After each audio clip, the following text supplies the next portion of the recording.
I don't like diversification much. Oh. To be honest, diversification is good once you made money.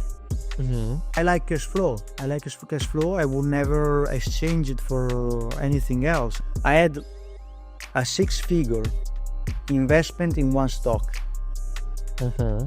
Recently. With real estate, I would say that I sleep like a baby. We talk about the investment in real estate a lot, but you mentioned a little bit like stocks or some trading or crypto or whatever. Like you can do like different investments. Would you combine them with the real estate, or like would you do like part of this, or you think like real estates are the safer way of? Well, it's of course like a safe bet, real estate, and also the fact that you can leverage it, and also you can get cash flow out of it. It's probably the vehicle that I like the most. You can make a lot of money also in stocks. Buying single stocks is more risky, depending also the market cap of the stock. You can also get stocks that they are paying you dividends. Okay, there are different ways. Of course, the majority of people that don't want to lose money on the long term, and they want to invest kind of in a recurring way, would it be ideal to buy index like S&P 500, something like spread in the world, so you can decide which type of investment you want to make, but I'm not very I don't like diversification much. Oh, to be honest, yes. Really? I think if you are over diversified, diversification is good once you made money. Okay. Diversification is very good once you made money and you want to preserve it.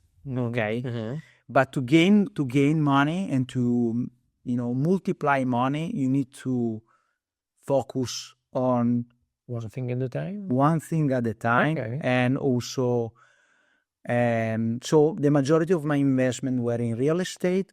I hold some stocks.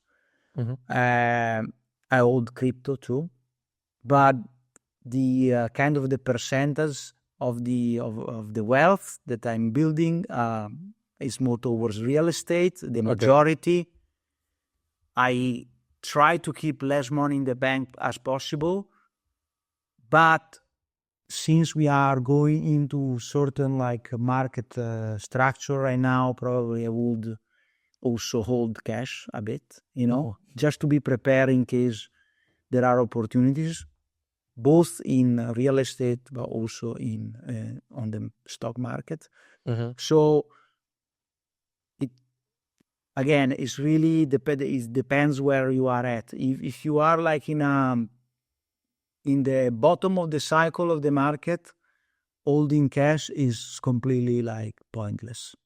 Also because the banks, if you deposit 100K in a bank, 90K of your money, which is not your money when it's on the bank, is in the bank, 90% is basically used for other investments for okay, so it's like used for the mortgage of others. It's used by the bank for making other money. They just have to hold 10% of your money. The other part is going to be invested in other things. So also you need to know, if you are investing in stocks, you need to at least understand a bit. If you are investing in an index fund, you don't need to know much about it because it's like very diversified. You are quite safe, even though now the majority of like the S&P 500 is owned by probably 4 or 5 companies in terms of market cap. So there's a huge part that is not like in the past where it was more diversified. Now is more concentrated to the tech giants. So it depends also how this situation is gonna affect in case there's a big crash in that segment, which could happen. So I'm not. I prefer real estate because I know whatever the market is doing, and you don't see your real estate prices go up and down. I mean, you can ask the realtor to come and check, the agent to come and check your place and give you an estimate of how much the value is. But I know that every month I'm getting paid, whatever the conditions are, unless there's like a big issue in the city, So I think like I like cash flow. I like cash flow. I will never exchange it for anything else. I know that you can make more money. If I were like all in Bitcoin, I would have made more. But the risks, I think, in the crypto is much higher. But again, like it would have been like the best asset to hold with no cash flow. But in terms of gain, yes, it the asset that performed the best. But you knew it like 10 years ago. Definitely not. Exactly. So we want to hear. Exactly. So it really and also depends also how much money you are investing. You have to be kind of confident what you're doing. I'll tell you a story that happened like recently. I had a 6-figure investment in one stock. Recent. That's a lot. There's a lot. Oh yeah, it's a good position. Okay. And the stock was Alibaba.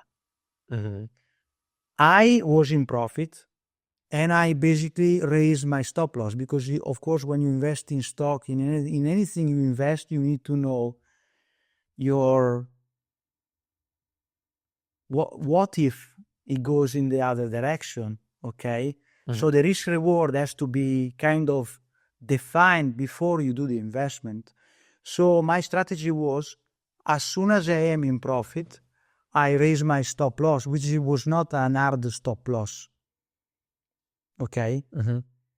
So if the price goes under the stop loss, I don't lose any money, but I get out.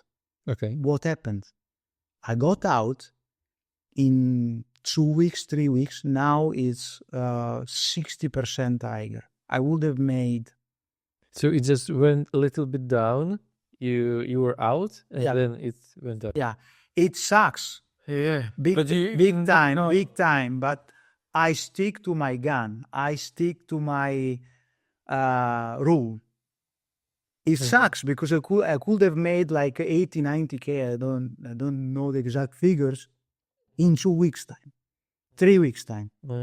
But I got out, and this sucks. But this is the reality of investment. You need to set the rules, and you need to respect the rules, because otherwise, it can go on the other way. But on the other way, I would have lost money and